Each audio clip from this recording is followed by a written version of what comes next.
Mula sa 702 DZAS, Agapay ng Sambayanan.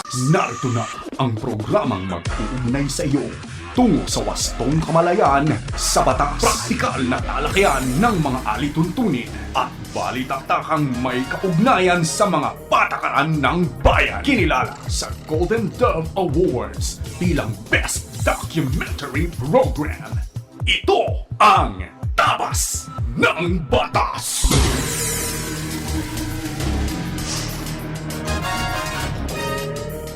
Isang magandang Sabado ng umaga sa iyo na nakikinig sa anumang bahagi ng Pilipinas, Luzon, Visayas o Mindanao man at sa iba pang bahagi ng mundo. Maraming aga sa inyo naming nakikinig dyan sa Bicol Region sa pamagitan ng CARE 104.3 The Way FM. At dyan sa Zamboanga City na nakikinig naman via 1116 Radyo Komunidad DXAS, Buenos Dias. At magandang umaga rin sa 1062 DXKI, your friendly voice sa Coronadal City. Gayon din naman sa mga nakikinig sa 1197 DXFE Davao at higit sa lahat din, mga naririto sa Metro Manila na walang sawang nakatutok, happy listening po sa inyo. Kami ang inyong mga kampi sa batas tuwing Sabado ng umaga. Ako po si Attorney Chona Cruz Gonzalez. At ako naman po si Attorney Jeremiah Belhica. Ito po ang inyong programang Tabas ng Batas dito lamang sa 702 DZAS FEBC Radio TV. Miyembro po tayo ng KBP o ng Kapisanan ng mga Broadcaster ng Pilipinas. At tayo rin po ay napakikinggan at napapanood sa Facebook at YouTube channels ng 702 DZAS FEBC Radio TV at sa Channel 185 sa Signal TV sa pakikipagtulungan po ng GCTV. Tayo ay sinasamahan din ngayong umaga ng ating cute crew na si Absidi Ferrer, gayon din ang ating Prodtext na sina Benjo Morano, Reggie Villena, Nathaniel Peralta, at RTV na sila Aileen Valdez, Wenmark Balatukan, Jong Perez at Angelica Calayag. Kasama rin natin ang mga nasa Bukawi transmitter site. Tayo ay binabati rin ng mga nagpadala ng kanilang mensahe sa Facebook page. Happy listening to Tess Almaden Bagtas Dejan, kay Claire Hedil Mercado, kay Belsila Madrid Sureta, kay Caminade Amla Timtim, and Norma Regualos Marcelo says, good morning po, Attorney Jeremiah and Attorney Chona, Tabas ng Batas and everyone. Listening always from Tatalon, Quezon City. Thank you po sa mga learnings at payo ninyo. Ang dami po ninyong natutulungan. God bless your program and God bless you both. Amen. Ayan. So, gayon din si Eden Lucia Adonai versus kakampi natin ang batas. Ayan. At may emoji pa siya. Ayan. Bumabati rin, Attorney, sila Victor P. Gregorio, Marife Buena Obra Toque, at si Raquel Asorto, si Aaron Ray Gatcho. Si Rene Bueno Kabulisan, ang sabi niya, good Saturday morning. Yan. At si Epifanio Salvador, good Saturday morning po. Let's share the program. Yes. At si Rosemary Estacio, sabi po, salamat po. God bless you beyond measure. Maraming salamat po sa inyo. Okay. Kaya mga kagapay, kung mayroon po kayong mga mensahe o nais po ninyong ibahagi ang inyong storya kung paano nakatulong sa inyong programang Tabas ng Batas, ay maaari po kayong mag-send sa aming pong Facebook page sa Tabas ng Batas, FEBC. O kaya naman po mag-iwan ng comment sa ating pong Facebook video. At sa punto pong ito, nais nating pasalamatan ng ating pong mga kaagapay na patuloy nating nakaka-partner sa ministry po ng FEBC. Sa tulong po ng Panginoon ay ang inyong pong suporta ay mahigit na pong 7 dekada na ang atin pong pagbabahagi ng tamang balita at mabuting balita ng ating Panginoong Hesukristo.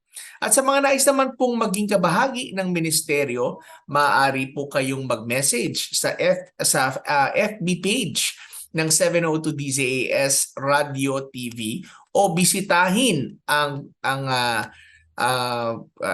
page po ng donatenow.febc.ph. Yan po ay isang word, no? donatenow.febc.ph para sa iba pang mga detalye. Okay? Pero bago tayo magpatuloy, attorney, sa atin pong diskusyon, ay pagkaing pangkiisipan po muna tayo.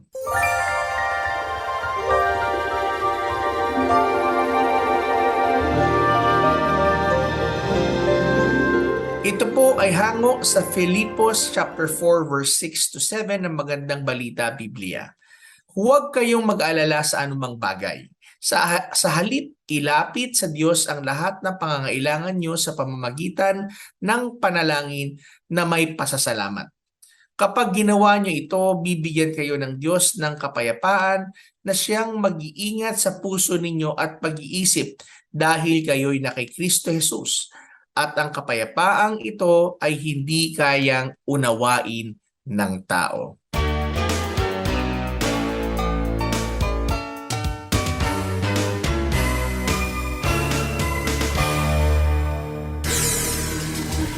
Napakagandang paalala sa atin.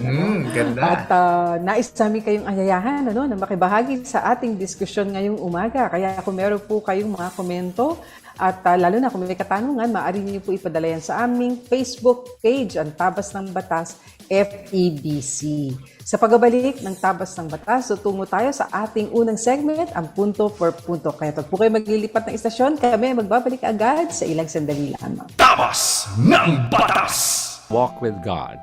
Expounding on the Living Word is Pastor Mel Caparos.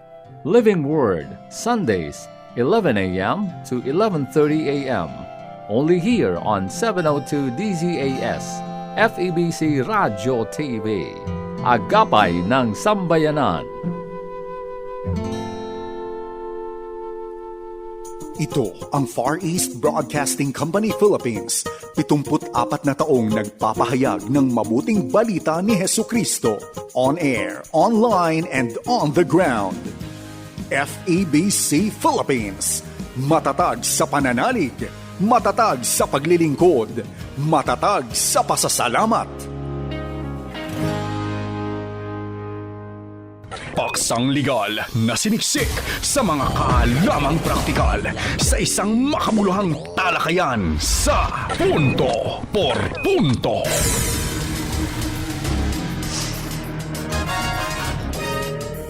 Okay, so tayo po'y nagbabalik dito sa ating programang Tabas ng Batas. Ako po si Attorney Jeremiah Belhica. At ako naman po si Atty. Chona Cruz Gonzalez at tayo ay nasa unang segment natin, ang Punto per Punto. At ano bang batas ang pag-uusapan natin ngayong umaga, Atty. Jeremiah? Nako, attorney, hindi lang batas, pero constitutional rights. No? Ibig sabihin ng na karapatang nahahango sa ating konstitusyon. Ito yung tinatawag natin na rights of persons under custodial investigation, no? Naku, parang malalim yata. Pero alam mo, makakaasa naman sila na ating ipapaliwanag ng simpleng paraan lang. Oo. Tsaka napakahalaga na to, attorney, kasi ito yung mga karapatan ng tao na nasa kustodiya ng mga kapulisan o investigador na iniimbestigahan sila, no, ng rights of a person under custodial investigation. Hindi ka pa naman sinasampahan ng kaso, pero ikaw ay iniimbestigahan na, no? So, bigyan natin, attorney, ng isang halimbawa. Kapag ikaw ay isang suspect, yan ang magandang tawag dyan, attorney. Ikaw ay isang suspect sa isang krimen na iniimbestigahan. May nawala sa iyong opisina, nawala sa iyong pinagtatrabahuhan, o meron silang hinahanap na isang tao na nakagawa ng krimen, no? Ikaw ay tinatawag na isang taong under investigation, at kung ikaw ay nasa poder ng nag-iimbestiga sa iyo, you are under custody or custodial investigation. Aba, kapag ikaw ay kahit isang suspect na, ay kahit inimbitahan ka doon sa presinto, alam pala natin, attorney, meron ng karapatan ang mga tao na iniimbestigahan. Okay? Kaya mahalaga pala yan. So, ibig sabihin na to, bago natin isa-isahin ng mabilisan, ano ba ang karapatan ng suspect, no, na iniimbestigahan o custodial investigation? Ano ba yan involved dyan? Ito yung any questioning initiated by law enforcement officers after a person has been taken into custody and otherwise deprived of his freedom of action in any significant way. Yung hinuli ka ba, no? Hinuli ka at hindi ka basta-basta pwedeng makaalis kasi hindi ka pinapayagan, no? Kasi iniimbestigahan niya nila at maaring ikaw ay suspect. So the right of custodial investigation begins only when the investigation is no longer a general inquiry to an unsolved crime but has begun to focus on a particular suspect. Ibig sabihin, nagsisimula ang mga karapatan na itong ating i-discuss kung ang investigasyon ay hindi na lang general inquiry na hinahanap pa kung sino ang maaari, no, na gumawa, pero nagfo-focus na sa isang partikular na tao na pinagsususpetsahan. No, yun po yung tinatawag na suspect. So, ang tao na kapag ikaw ay iniimbestigahan at suspect ka, yan, merong karapatan ang suspect. Iba pa to, attorney, dun sa tinatawag na rights of an accused, no? Oo. Ibang estado na naman yun, ano? Iba naman yun. Meron din silang karapatan. Ito naman yung mga inakusahan na sa korte ng piskalya o nung people of the Philippines sa pamamagitan ng piskalya. Sila din ay merong mga karapatan. Pero hindi natin pag-usapan ngayon yan. Doon muna tayo sa iniimbestigahan o doon sa pinagsususpetsahan. Okay, so ang pinakamatibay na basihan ng rights of an accused or rights of a person under custodial investigation ay sa Section 12 ng Article 3 ng ating konstitusyon. Ito yung Bill of Rights, no? Section 12 ng ating Bill of Rights. Ang sabi nito, any person under investigation for the commission of an offense shall have the right to be informed of his rights, to remain silent, and to have a competent and independent counsel, preferably of his own choice. If the person cannot afford the services of counsel, he must be provided with one. And these rights cannot be waived except in writing and in the presence of counsel. Iting isa-isahin yan, no? Ano ba yung mga karapatan na doon sa sinabi dito sa Section 12 Article 3, no? Ang una ay ito yung tinatawag na the right to remain silent. Lagi natin napapabigyan yan sa mga pelikula, no? Yes. Meron kang karapatan na tumahimik kasi baka meron ka nga masabi na incriminating, ikaw ay maaaring magamit sa'yo. So kapag ikaw ay iniimbestigahan at suspect ka pa lang, sinabi, ako po ba ay suspect na po? Opo, kayo po suspetsado ho namin na baka kayo ho ang gumawa. Pwede ho pala kayong tumanggi na magsalita hanggat wala ho kayong abogado o hanggat hindi ho kayo formal na nalilitis pa doon po sa korte. Kasi nga ho, baka meron hong mga teknikalidad ang isa pang ordinaryong tao na hindi naman ho kabisado kung wala siyang abogado. Kaya po, pwede ho kayong manahimik, no? Yan ay kadalasan, attorney, na pinapayo natin kapag may tumatawag sa atin. Yes. Kasi ang nagiging reaction kasi, attorney, nagsasalita ka kasi dumidepensa ka na kaagad. Yes. Pero sa ganitong pagkakataon, mas mainam pong manahimik kasi baka nga po may masabi kayo. Dahil nga syempre, di ba, unfiltered yun di ba? Yes. What comes out to mind, kumbaga heightened by the emotions, pinagtatanggol mo yung sarili mo, baka makasama kaysa makabuti. Yes. Startled ka pa, ibig sabihin, ikaw ay in shock paminsan sa nangyari. No? Yes. So, kaya mahalaga yan. Meron kang karapatan na manahimik, no? Ang pangalawa is yung tinatawag na right to counsel. Ikaw ay may karapatan na sa isang abogado. Kung wala ka namang abogadong kakayanan at hindi mo kayang kumuha ng sarili mong abogado, ikaw ay bibigyan ng isang impartial counsel. no? Ang gobyerno ho ang magbibigay sa inyo at minsan ang doon ho sa pulisya ay meron hong mga public attorney's office na pinapapunta para ikaw ay makapag-participate doon sa custodial investigation. At ang Ma-advise din, ano? yes, advice yan, Oo. no? At ang pangatlo, attorney, is yung right to be informed of these rights. Meron kang Ayun. karapatan na sabihin sa'yo ng taong nag-iimbestiga sa'yo o minsan Oo. inaresto ka, no? Kaya doon sa mga palabas nakikita natin, hinuli ka. Yung Miranda rights na tinatawag, you Yes, have the right to Miranda. remain silent, anything Yes. that you say can be Can be used against used. you, no? You have a right to counsel in case that you cannot provide for, bibigyan ka ng ano, no? At kinakailangan pinapaliwanag din ito dun sa taong kanilang iniimbestigahan. Bagamat ang mga ito ay simple lamang, pero tandaan po natin, it would really help kapag alam po natin ang atin pong mga karapatan. Which brings us, attorney, to mind ang sino pa ba ang isang inakusahan o pinagsuspetsahan? Ang ating Panginoong Yesus. No, sabi sa Matthew chapter 27, 12, verse 12 to 14, ang sabi, and while he was being accused by the chief priests and elders, he did not answer. Then Pilate said to him, do you not hear how many things they testify against you? And he did not answer him with regard to even a single charge. So the governor was quite amazed. Ngayon, in-exercise ni Lord. In-exercise si Ang right Jesus niya to remain silent. And makikita natin ang sabi ng Panginoong Yesus dito, na ako'y nagsasalita lamang doon sa tunay na merong jurisdiction sa aking buhay. At yun ang aking Ama sa langit. So, tandaan ho natin, no? Ang ganda, no? Katulad ng Panginoong Yesus, he had the right to remain silent and he did. And he passed the test. Yan. Yes. At maganda na ito ay napag-usapan natin dahil nga merong mga kinakabahan kapag sila ay naiimbitahan no, sa mga ng law enforcement agencies for investigation. At magandang alam po natin kung ano yung ating karapatan. At, at kinakailangan yun pong nag-iimbita sa inyo, nag-aanyaya sa inyo o humuhuli sa inyo for that matter.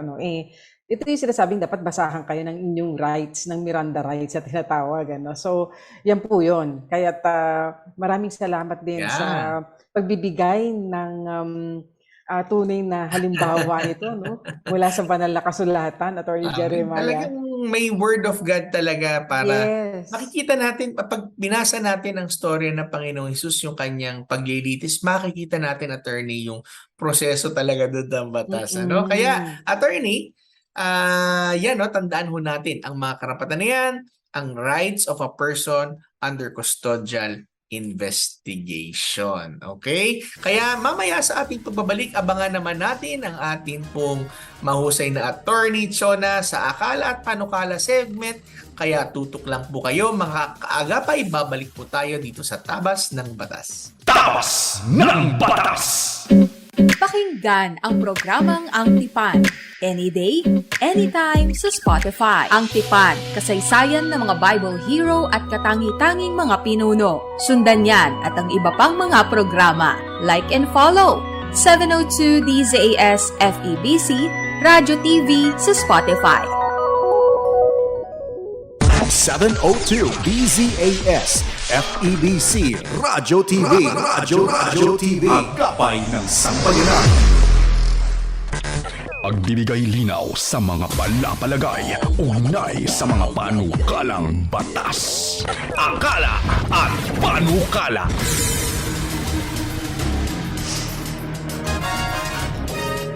Alright, so tayo po'y nagbabalik dito po sa Tabas ng Batas. Kasama niyo pa rin po kami. Ako po si Attorney Jeremiah Belhica. At ako naman po si Attorney Chona Cruz Gonzales. At kung na-miss nyo kanina ang naging diskusyon sa payo, or rather punto per punto, ay naku, balikan niyo po iyan at ang dami niyong matututunan. So tayo naman ngayon ay nasa akala at panukala, isang panukalang batas na naman ang bibigyan daan natin, Attorney Jeremiah. At kung noong nakarang Sabado ay may kinalaman sa SIM Registration Act na mukhang ito ay en route na no, to the Office of the President for signature, ano, ay meron pa isang panukalang batas ngayon, ano, na nagpo-promote ng accountability of social media websites and their similar online platforms and its members by requiring submission of valid proofs of identification as a precondition to membership. Mapapansin natin, ano, ang mga pinapanukala ng ating mambabatas ngayon ay napapanahon, ano, dahil nga sa lumalawak na ang paggamit ng social media platforms, ano, at iniiwasan din natin na bagamat nakakatulong sa atin ang teknolohiya, meron din naman itong mga kasamang mga risk, ano, kaya minabuti ng isang mambabatas na ipasa or rather i-file ang Senate Bill 1289. At ito nga ay may kinalaman nga sa social media websites naman. So, basahin natin na kanya explanatory note na malaman natin kung bakit nais niya itong panukala niyang ito. So sabi, it is undeniable that social media brought and offered so many benefits. It allows for greater connectivity, access to information, online banking, bills payment, online learning, remote employment, among others. However, this also comes with consequences.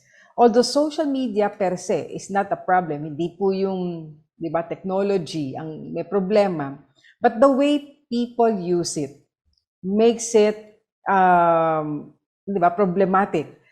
For example, the increased usage of social media nowadays led to more cases of cyberbullying, harassment, online scams, ayan na naman siya, libel, illicit drug trade, prostitution, among others. These problems can be attributed to the lack of measure that focuses on the traceability and accountability in the social media. So ayan na, kinakailangan na ng regulation, attorney, kasi nga, syempre pagka anumang bagay na ginagamit natin, ano, lalo na nga sa panahon na ito na using this technology, pag hindi po ito na-regulate, nagkakaroon po talaga ng mga abuses. Ano? So, yung proliferation of fake news, yan ang isa sa matindi pa rin problema, and hate posts. Diba? Merong mga nasa balita ng mga nakakaraang mga linggo patungkol yan, ano? Likewise presents a problem for our democracy. Democracy relies on people having access to accurate and timely information. Kaya kung meron daw po magpalaganap ng fake news, syempre po, talagang apektado, no, kung paano natin tingnan ang isang bagay at isang sitwasyon. Kaya't ang sabi rito, the presence of social media ultimately operates to mislead our people and deprive them of effective participation in our democratic processes. With the intent to curb these undesirable consequences, so meron ng mga consequences, ano, na hindi natin ninanais, because of the use of social media, this bill, ito raw pong panukala, seeks to mandate authentication process for all social media platforms through registration, ulit, registration ulit, of the user's accounts using any valid government-issued identification or barangay certificate. Besides, this should be inherent in social media accounts from the point of registration, since all users deserve safe and secured social networking platforms. Tama naman, hindi ba? At kung hindi kasi i-register, di ba, hindi natin malalaman kung sino-sino ang mga gumagamit ng mga SOCMED, social media platforms na to. This bill requires the social media website operators to require their users to submit valid proofs of identification, which can be accessed by law enforcers in cases involving criminal acts committed through these sites. Kasi nga, attorney, di ba, hindi malingid sa Yeah. kaalaman natin itong mga nakaraang mga linggo. Merong mga nasa balita na gumagamit ng social media for prostitution, for, Yes. di ba, mga online scams pa rin, nagagamit yung kanilang mga platforms ng, siyempre sa kanila naman, doon sa mga nagmamay-ari nitong mga platforms na ito, tsaka mga apps na ito, syempre sa kanila naman, advantage yung marami silang subscribers. But yun nga, hindi mo nare-regulate kung paano ginagamit yung app or yung platform. So, while this bill does not prohibit the use of alternate names or handles nor having multiplied or multiple accounts in the same platform, kasi maraming ganyan, ang dami-daming FB accounts, ang dami-daming accounts sa ibang social media platforms, hindi naman daw yon ang pinagbabawal. But it mandates, itong panukalang batas na ito, mandates that the operators of such platforms to require that any membership be supported by actual proofs of identification. Parang magpakilala kayo kung sino talaga kayo. Hindi yung gawa ng multiple accounts pero using other person's identity, hindi ba? Kaya nga nagkakaproblema tayo. So sabi rito, actual proofs of identification regardless if the same are not disclosed to the public. So hindi ko alam bakit hindi na lang disclose. Siguro data privacy, no? But at least yung mga operators ng mga social media platforms, dapat mag-require daw sila ng registration. Nitong mga gagamit ng kanilang mga platforms. So ito ay may short title na Online and Social Media Membership Accountability Act.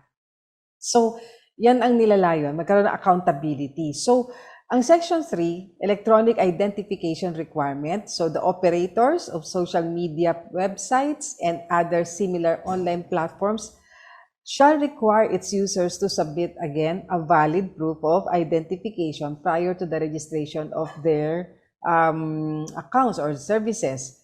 For Philippine-based users, government-issued identification cards, including barangay certification of identity, shall be sufficient proof of identification for purposes of this act. Yung daw work and school IDs may also be used, provided they reflect the actual name of the person so identified.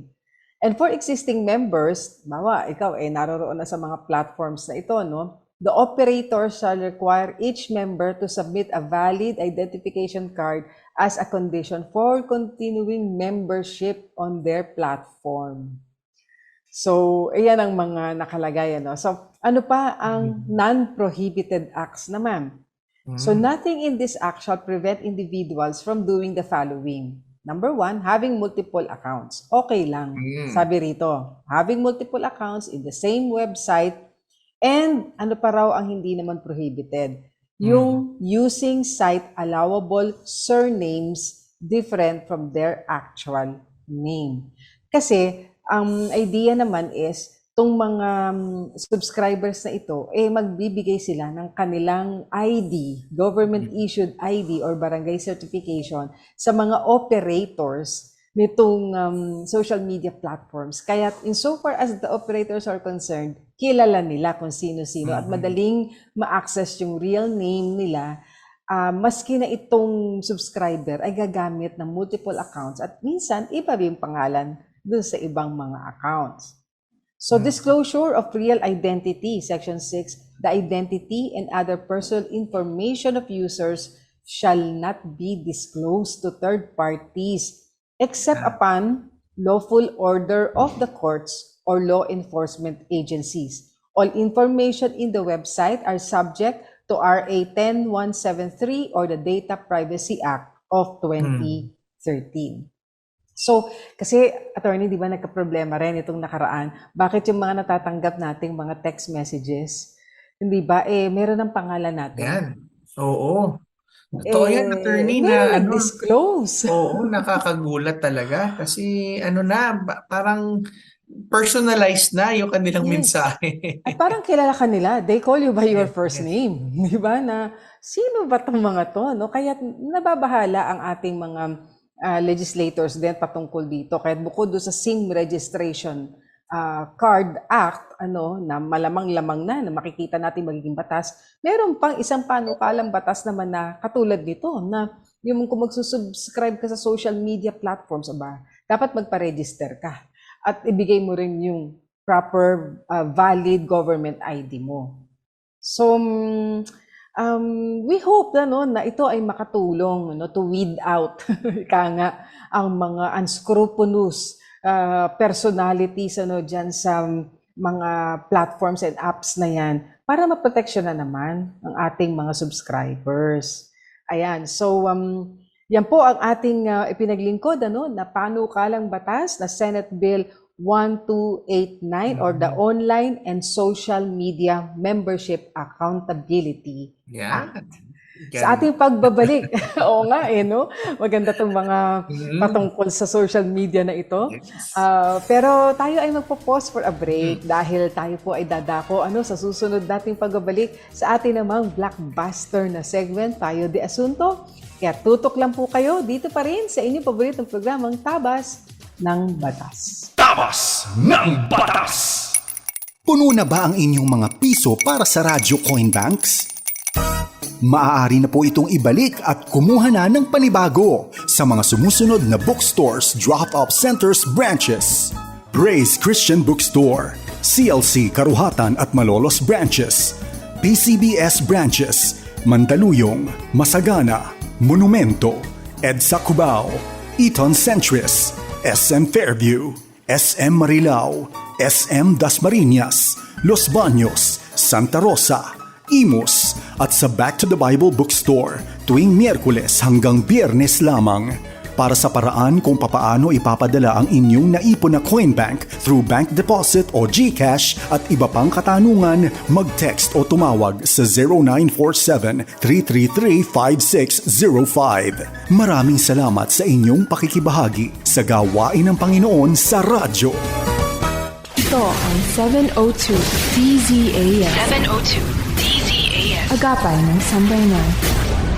Kasapi sa KBP, kapisanan ng mga broadcaster ng Pilipinas. Mga kasong bibigyang pansin at mga katanungang sasagutin, yan ang tututukan at gagabayan ng Payo de Asunto.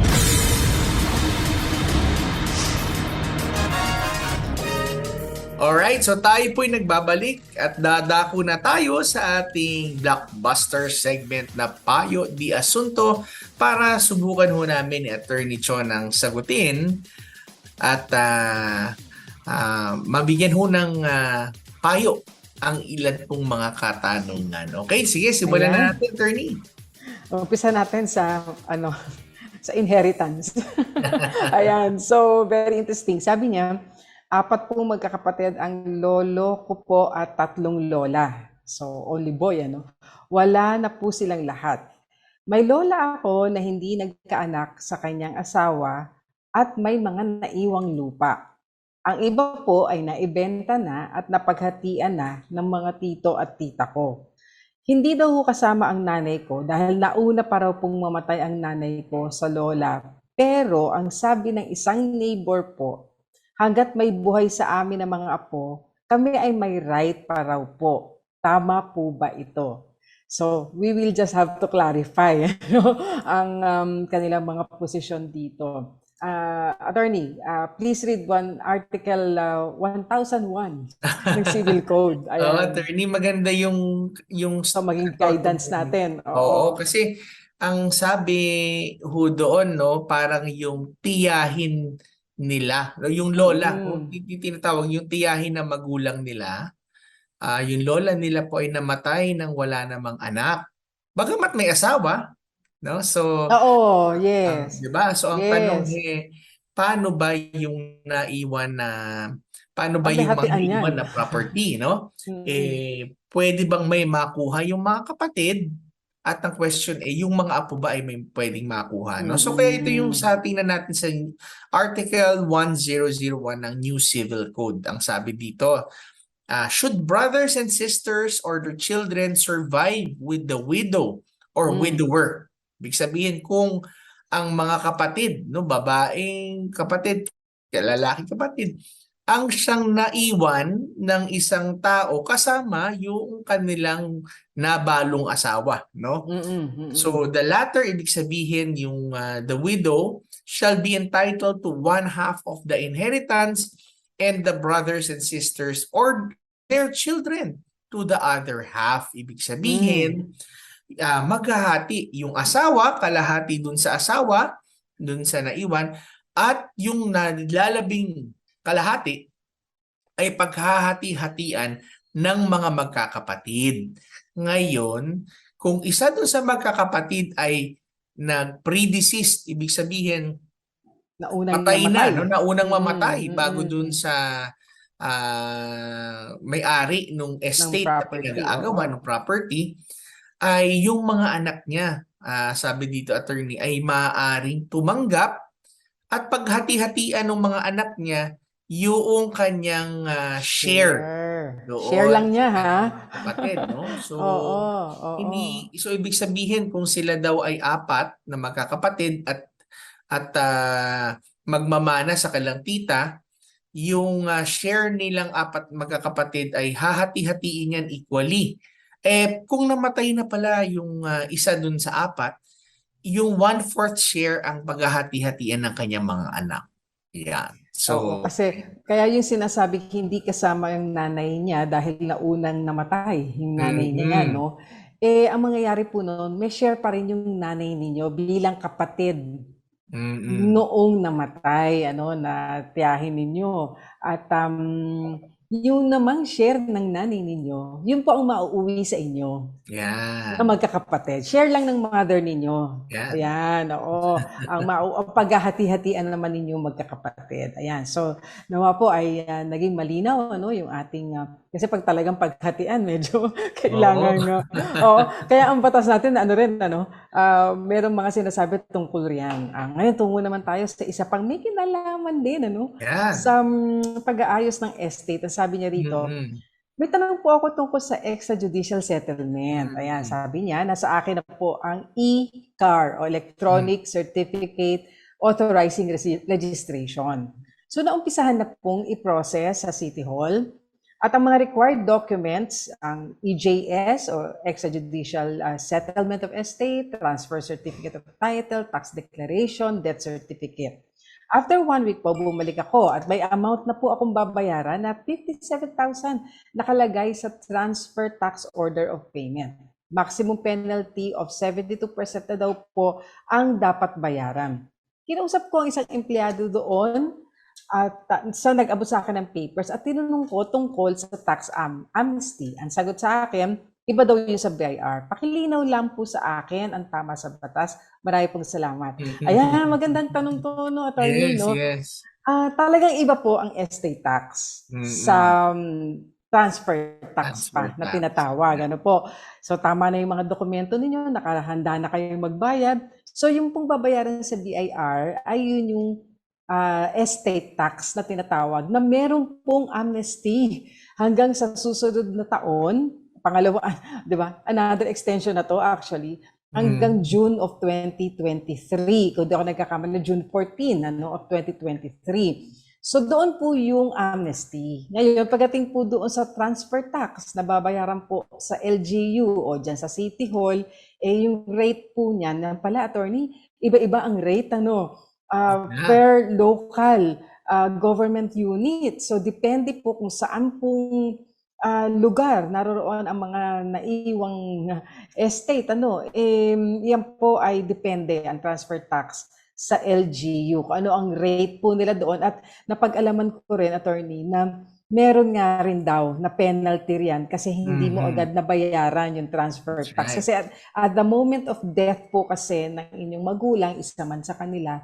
dapat transfer na. Kaya kung hindi daw natin agad na asikaso at hindi natin agad na ipalipat sa pangalan ng mga tagapagmana, meron na ring penalty. Yan. Tama yan, attorney. And dadagdagan ko lamang, no?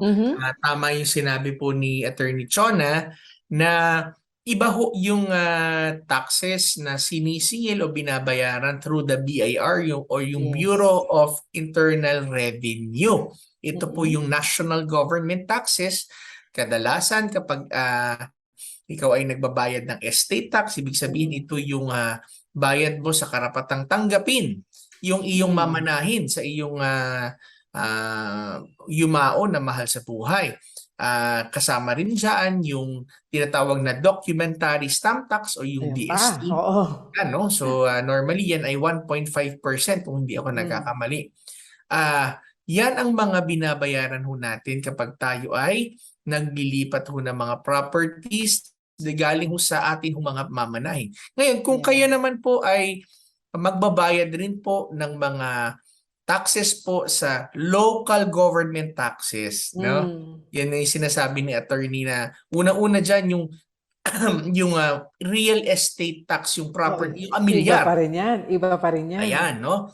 Ito naman ay hindi ka papayagan makapagbayad ng transfer taxes mo kung hindi mo update.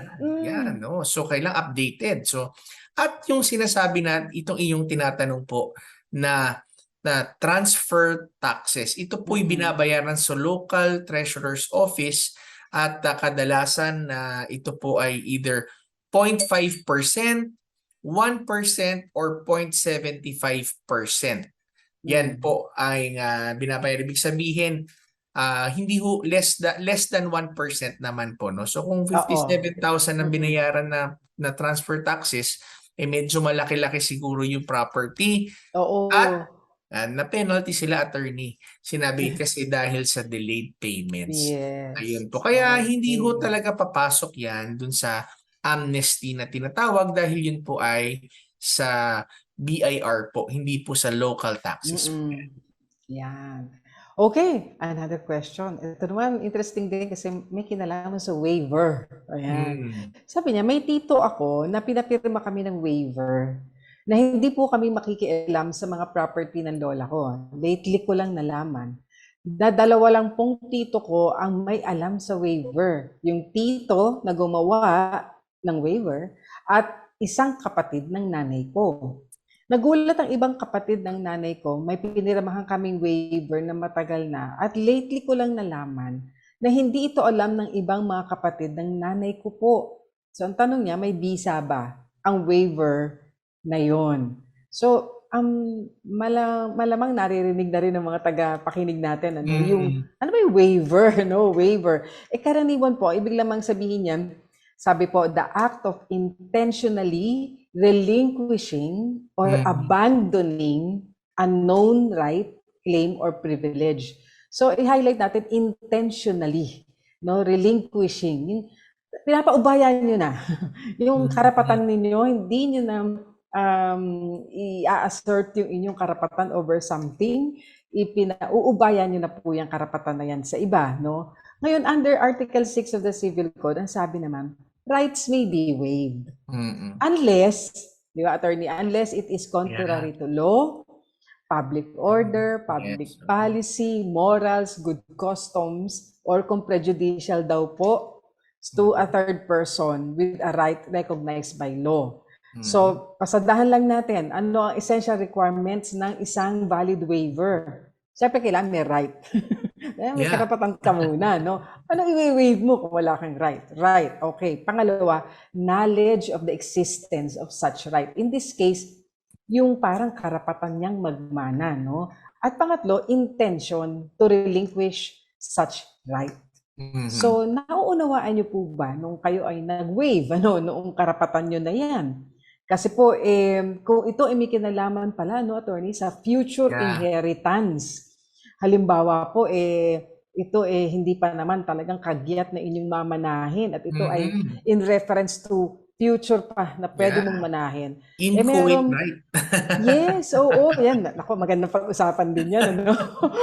Pero meron palang desisyon ng Supreme Court ng 2010 na nagsasabi, entering into a contract waiving a future inheritance is not allowed by law. Yan. Hindi pwede. Kasi hindi pa sa'yo.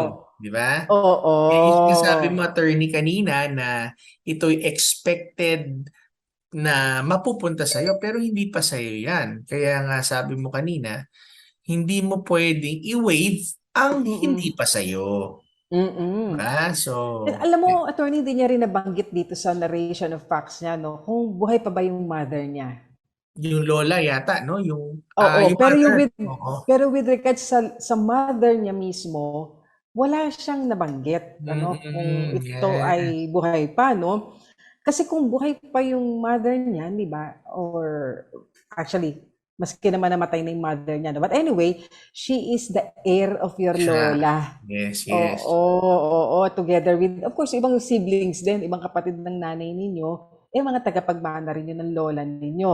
Ngayon, kung sakaling man na namatay na yung nanay pala ninyo, yung katulad po nung naunang katanungan kanina, yung share ng nanay ninyo sa estate ng lola ninyo, yun lang po ang makukuha ninyong magkakapatid. Tama. So, ang tunay na may karapatan dun sa property is yung mga magulang dun sa property ng kanilang lola, no? So, baka nga attorney kung ito'y kailang minana lamang sa lola nila at buhay pa ang kanilang mga magulang, baka wala dapat mag-awayan dahil i-invalid naman kung ano Yes. mang waiver na nangyari. Yes. Dahil kung buhay po ang inyong nanay, na siyang tagapagmana ng lola ninyo, we're talking of future inheritance. At kung ano mang waiver po ang ginawa ninyo, na pirmahan ninyo, pertains to a future inheritance, hindi po yan allowed by law. Yeah. So pakilinaw niyo po yun sa amin. Yes. Kasi it matters, no? Kung ang Sino ba inyong nanay may-ari? po, Believe nila, no? yes, ay buhay pa or hindi na, no? At pero siguro a warning na rin natin, wag po kayong pumirma ng kahit ano na hindi po natin nauunawaan.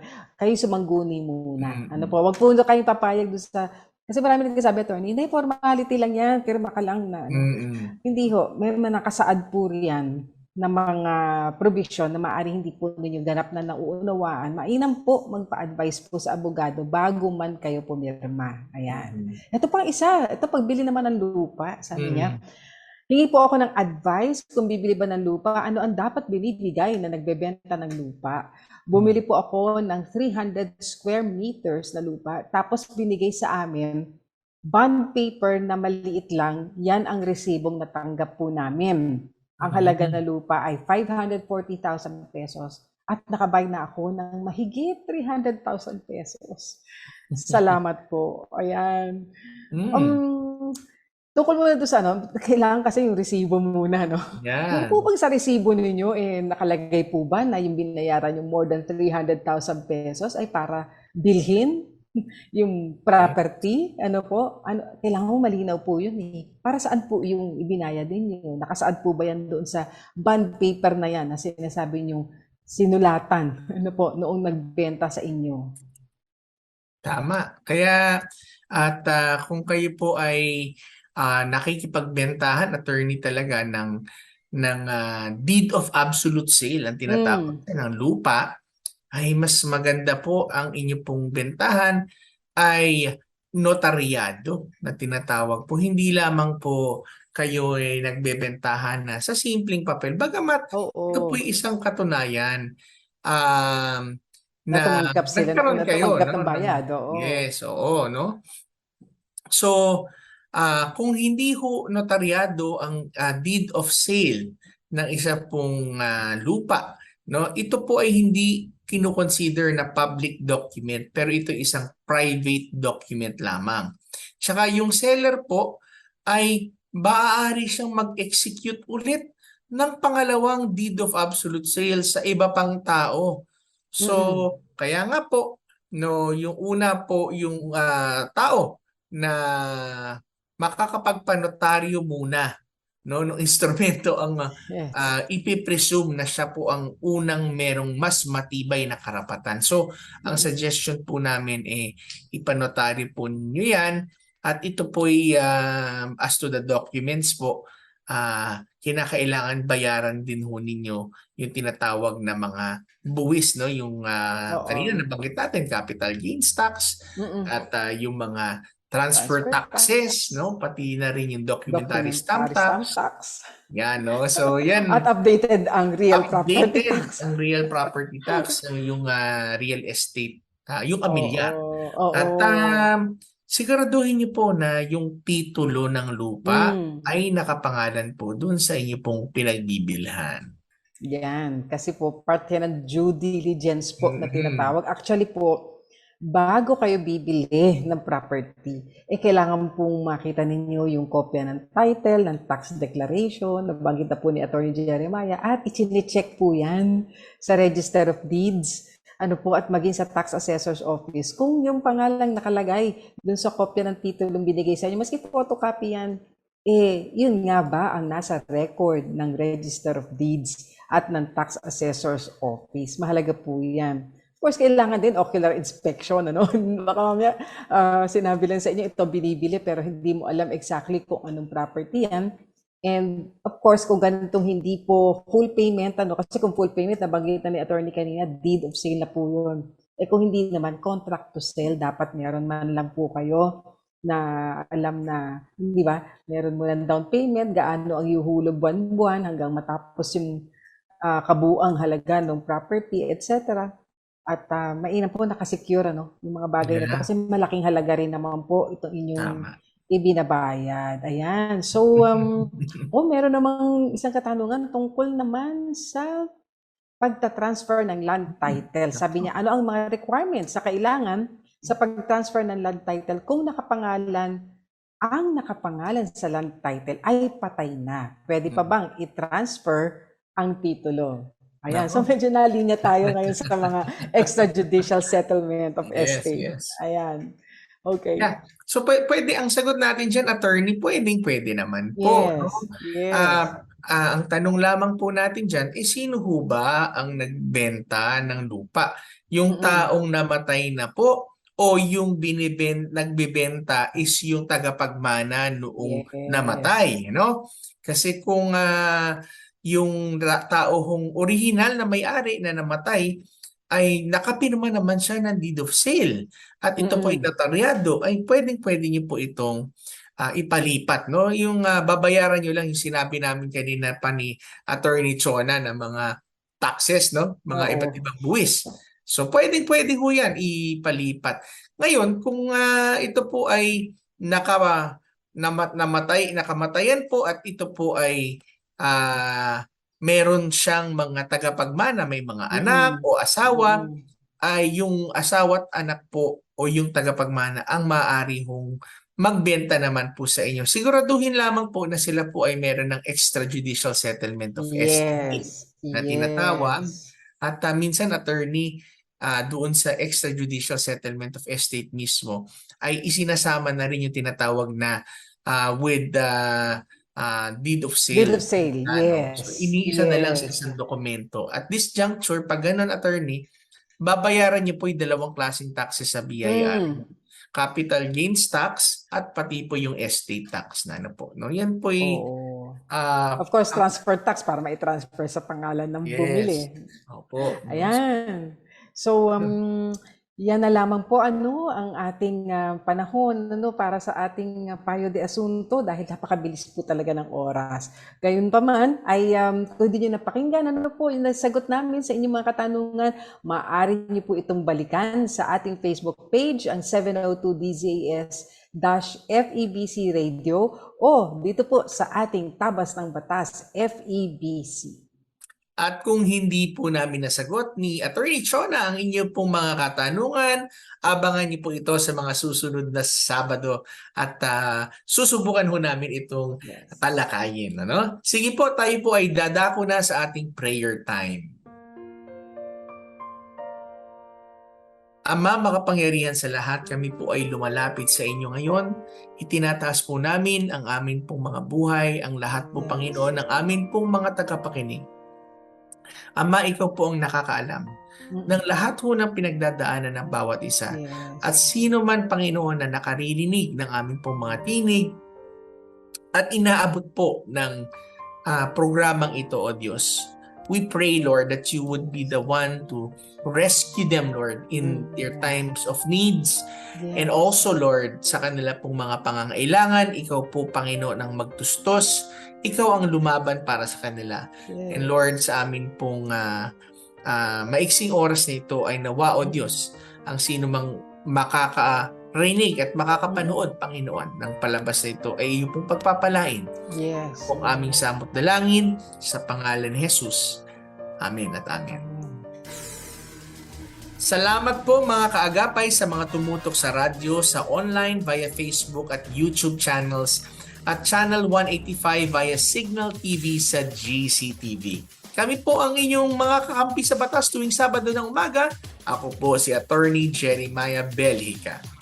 At ako naman po si Atty. Chona Cruz Gonzalez na nag-aanyaya sa inyong lahat na samahan po kaming muli sa susunod na Sabado sa parang oras at yung pilan. Kaya lagi po nating tatandaan, kung uunawain at susundin, Kakampi mo ang batas.